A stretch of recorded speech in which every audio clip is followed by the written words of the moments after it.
आज की क्लास में हम पजेसिव केस सीखेंगे। पजेसिव केस एक नाउन के 4 केस होते हैं। एक सब्जेक्टिव केस होता है, एक ऑब्जेक्टिव केस होता है, एक डेटिव केस होता है जो इनडायरेक्ट ऑब्जेक्ट को हम मानते हैं, और एक होता है अपना पजेसिव जो पजेशन दिखाता है। पजेशन का मतलब क्या होता है? अधिकार में,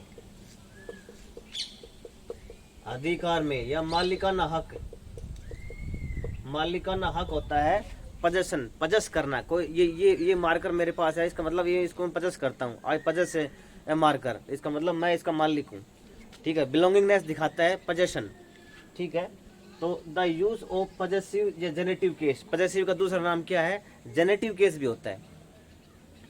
तो कहाँ पर लगता है? देखो, ये नेम्स ऑफ लिविंग बींग्स और पर्सोनिफाइड ऑब्जेक्ट्स। भाई लिविंग बींग है, ठीक है, लिविंग बींग में पोजीशन दिखाने के लिए हम एपोस्ट्रोफी एस का प्रयोग करते हैं। ठीक है, एपोस्ट्रोफी एस का प्रयोग हम कहाँ करते हैं? लिविंग बींग में और पर्सोनिफाइड ऑब्जेक्ट में। पर्सोनिफाइड ऑब्जेक्ट क्या होते हैं? पर्सोनिफाइड ऑब्जेक्ट होते हैं जिस चीज का हम मानवीकरण कर देते हैं। ठीक है, जिसमें मानवीय गुण समावेश होता है, मानवीय गुणों का, उसको पर्सोनिफाइड बोलते हैं। तो एग्जाम्पल देखो, एग्जाम्पल में क्या बता रहा है? The governors bodyguard. गवर्नर है, गवर्नर कोई लिविंग बींग होता है, कोई जानवर तो बनता नहीं, तो गवर्नर के बाद क्या लगा दिया? एस। तो गवर्नर की बॉडी, गवर्नर का बॉडीगार्ड। ठीक है, या ज्यादा भी हो सकता है, बॉडीगार्ड्स भी हो सकते हैं। गवर्नर के बॉडीगार्ड्स, गवर्नर के, किसके? गवर्नर के। तो बॉडीगार्ड से इसके ऊपर उसने खरीदे नहीं है, मतलब उसका हक तो नहीं है, उसके बेटे नहीं है, लेकिन बिलोंगिंगनेस है, ये उसके लिए काम करते हैं। तो जब तक वो काम करते हैं, उसकी ड्यूटी करते हैं, तो उसी के ही हो गए ना। तो का के की संबंध दर्शाता है पजेसिव केस, तो यहाँ पे एपोस्ट्रोफी एस लगेगा। नेचर लॉज, ये पर्सोनिफाइड कर दिया। नेचर के law, law of the nature नहीं, नेचर्स के लॉ। तो नेचर क्या होता है? नेचर प्रकृति, प्रकृति एक जीवंत रूप में दिखाई गई है। ठीक है, तो नेचर्स लॉज होते हैं, लॉज कानून होते हैं। नेचर के बाद एस लगेगा, ये पर्सोनिफाइड हो गया, ये पर्सोनिफाइड ऑब्जेक्ट हो गया। अगला है ए फ्यू स्टीरियोटाइप्ड फ्रेजेस। कुछ स्टीरियोटाइप होते हैं, स्टीरियोटाइप मतलब एक अलग प्रकार के जिनका चलन है, वो स्टीरियोटाइप फ्रेजेस होते हैं। फ्रेजेस जिनको हम कहीं भी यूज करते हैं, तो ये अपने जुबान पे होने चाहिए। ये इसका ये नहीं ये चीज इसके पीछे क्यों आया है ना, ये इसके पीछे हम क्यों लगाते हैं। तो यहाँ पे कौन कौन से फ्रेजेस हैं भाई? एक मैं आपको और बताता हूँ कि जैसे अगर साउंड मिले ना, साउंड, अगर किसी नाउन का साउंड लास्ट में एस पे खत्म हो रहा है, एस का मतलब किसी नाउन का साउंड से निकल रहा है, से, किसी नाउन का साउंड से निकल रहा है, तो उसके बाद हम एपोस्ट्रोफी लगा के फिर एस नहीं लगाते। ठीक है, का साउंड नहीं निकलता, का साउंड 2 बार नहीं निकलता, से का साउंड नहीं निकलता, एक बार ही से आएगा। ठीक है, ये आपको अभी पता लग जाएगा। देखो, फॉर कॉन्शियस सेक, किसके लिए? फॉर कॉन्शियस सेक। तो कॉन्शियस हो गया, कॉन्शियस में लास्ट में कॉन्शियस से का साउंड आ रहा है ना, तो इसके बाद एपोस्ट्रोफी एस नहीं लगेगा। सिर्फ आपका एपोस्ट्रोफी ऊपर ये कोमा लगाते हैं ना, वो सिर्फ आपका वो पंक्चुएशन लगेगा एपोस्ट्रोफी वाला। ठीक है, for goodness sake, goodness last में से का साउंड आया हुआ है, सिर्फ एपोस्ट्रोफी साइन लगेगा, एस नहीं लगेगा। For goodness sake. At is fingers end, fingers end, finger के एंड के ऊपर सब कुछ उसको याद रहता है, फिंगर्स एंड। तो फिंगर्स हो गया ना, लास्ट में से का साउंड आया हुआ है, सारी फिंगर्स हैं, प्लूरल नाउन है, तो यहाँ पे फिंगर्स से पे खत्म हो रहा है, तो आगे एपोस्ट्रोफी साइन लगेगा।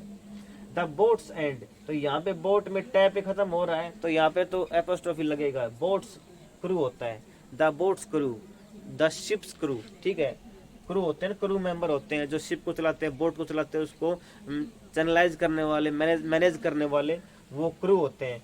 तो क्रू मेंबर बोलते हैं, शिप के क्रू मेंबर होते हैं। जो जर्नी होती है ना, जो उसके मेंबर जो उसको पूरी जर्नी को निभाते हैं, उसको मैनेज करते हैं, उसको क्रू बोलते हैं। तो बोट्स क्रू हो गया। अगला है नाउन्स स्पेस टाइम, स्पेस और टाइम, जगह और समय को डिनोट करने वाले, प्रदर्शित करने वाले। एन अमाउंट ऑफ समथिंग, वो एक किसी चीज का अमाउंट को प्रदर्शित करें, किसी चीज के अमाउंट को बताएंगे। तो क्या आएगा? एट डेज वर्क, ये रट लेना भाई, ये आता ही है। किसका वर्क है? पूरे दिन का। तो यहाँ पे यहाँ पे टाइम आ गया, वर्क आ गया, वर्क आ गया कितने का, पूरे दिन का वर्क है ना, तो डेज वर्क आएगा, डे के बाद एपोस्ट्रोफी एस लगेगा, वर्क ऑफ ए डे नहीं होगा। अगला है इन ए ईयर्स टाइम, कितने में, इन ए मंथ्स टाइम, इन ए ईयर्स टाइम, तो यहाँ पे the time of a year नहीं होगा, in the time in a year नहीं होगा, इन ए ईयर्स टाइम होगा, क्योंकि ये टाइम को बता रहा है। ए हैंड्स ब्रेड्थ मतलब एक हाथ की दूरी पर है, मतलब ये स्पेस बता रहा है, तो हैंड के बाद क्या लगा दिया, एस लगा दिया। तो टाइम और स्पेस को डिनोट क्या करते हैं, अमाउंट ऑफ समथिंग। ये अमाउंट है भाई, कितनी दूरी का अमाउंट है, ये कितना अमाउंट है, एक साल का अमाउंट है टाइम का, ये कितना वर्क है, ये एक दिन के अमाउंट, मतलब उसकी मात्रा हमने लगा ली। स्पेस और टाइम अमाउंट को प्रदर्शित कर रहे हैं, इसलिए यहाँ पे हम एपोस्ट्रोफी एस लगाएंगे, पोजेशन दिखाएंगे। ठीक है, आगे मैं इसके एक दो रूल और बताता हूँ जो आपको बहुत जरूरी है सीखने।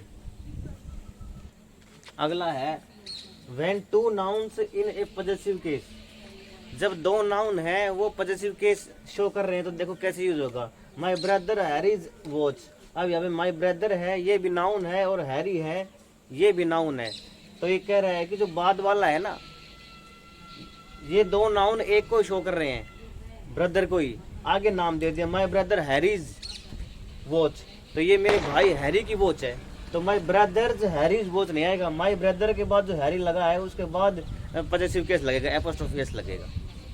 फॉर योर सर्वेंट हैरीज सेक, आपका जो सर्वेंट है हैरीज, उसके लिए है, तो सर्वेंट भी नाउन है, तो हैरी भी है, तो बाद वाले के बाद पॉजेसिव केस लगेगा।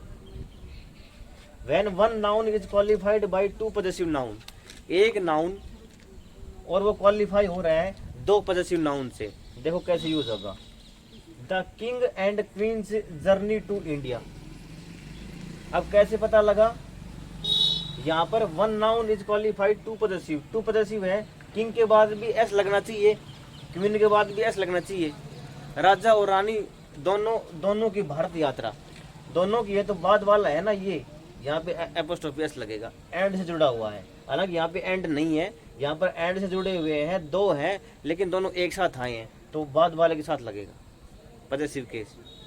हंटले एंड पाल्मर बिस्किट किसके हैं, हंटले और पाल्मर के, तो बाद वाला एंड के बाद वाला, इसके बाद एपोस्ट्रोफी एस लगेगा, इससे पहले वाले में नहीं लगेगा, एग्जामिनर आपको यहाँ फंसा देगा। गोल्डस्मिथ एंड कॉपर पोएम, यहाँ पर गोल्डस्मिथ के बाद भी एपोस्ट्रोफी एस लगेगा और कॉपर के बाद भी एपोस्ट्रोफी एस लगेगा, क्योंकि तो गोल्डस्मिथ की पोएम अलग और कॉपर जो पोएट है उसकी पोएम्स अलग हैं, तो दोनों के अलग अलग है ना, तो यहाँ पर भी एस लगेगा एपोस्ट्रोफी, यहाँ पर भी एपोस्ट्रोफी एस लगेगा। ठीक है, आज की क्लास में इतना ही करवाएंगे, बाकी नाउन और प्रोनाउन से रिलेटेड अगली क्लास में करवाता हूँ मैं। Thank you.